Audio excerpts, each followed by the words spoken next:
Okay, we're just under an hour to go till kickoff. We're previewing Scotland-England in this year's Six Nations. Last year's game was stunning, to say the least, with a 38-all scoreline.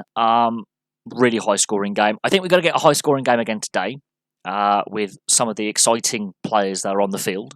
Johnny May's got a great try-scoring record at the moment in the last couple of years. He's really scoring the tries. Look to him to be a threat for England. And Hastings at fly half for Scotland because Finn Russell's extended absence, his exile at the moment under Gregor Townsend after his ill discipline in training camp. So it's going to be interesting to see how Hastings runs the game for Scotland. And it's going to be interesting to see how England perform as a team.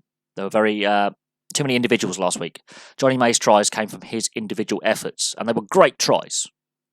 It shows how skillful Johnny May actually is. He gets much maligned at times by certain sections of the media and certain sections of the rugby fandom. But Johnny May played very, very well last week in a disappointing England team. England need to sort out the line-out, the scrum and the set play. That was poor. Scotland needs to just do the basics.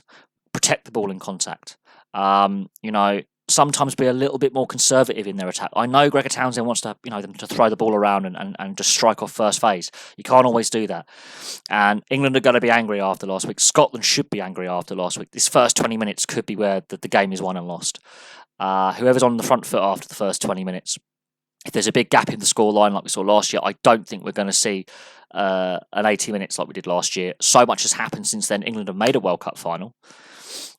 There are issues within the England setup. They do need an out-and-out number 8. This is a problem that England have. Also, their discipline, their penalty count, their set play. Scotland just need to do the basics. They need to do the basics. Now, 2 years ago, they won at Murrayfield. Last year, they drew at Twickenham. So they're the holders of the Calcutta Cup. That's something that they've got to fight to hold on to. And in recent years, their performances have improved against England. But head-to-head, since the Six Nations was inaugurated 2000 from the old Five Nations, England have a 70% win record against Scotland. So the head-to-head is in England's favour, but in recent times, the momentum is swinging sort of back to Scotland, it looks like, the last couple of years. Now, the World Cups, Scotland, very poor World Cup, underperformed, not good enough. England, they made it to the World Cup final. They massively underperformed in that World Cup final, and that game against France last week showed a lot of the issues they had in the last couple of years in the Six Nations and the Autumn Internationals with poor discipline, poor set play, and very one-dimensional attack with just one-up ball runners, just big ball carriers running into a brick wall. They need to think outside the box because, Richie Gray has a 98% tackle success rate. If they're going to do that against someone like Richie Gray, for example, he's just going to tackle you all day, that's going to be a problem. Where England are going to have success is if Scotland turn over the ball, because Scotland, when they turn over the ball, their defence becomes less organised and spaces will be found. But it needs to be a team effort. Scotland need to do the basics.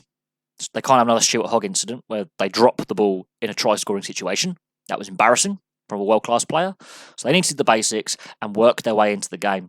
And after 20 minutes, that's where I think that first 20 minutes could be where the game is won and lost, that initial fight. Because if the penalty count gets really high or there's a yellow card in there, the scoreline could explode for one side or the other. Because we know when Scotland get their attack right, they are beautiful to watch. But we know when they get their attack wrong and defensively they're all disorganised, they leak points. It's going to be very interesting to see what happens.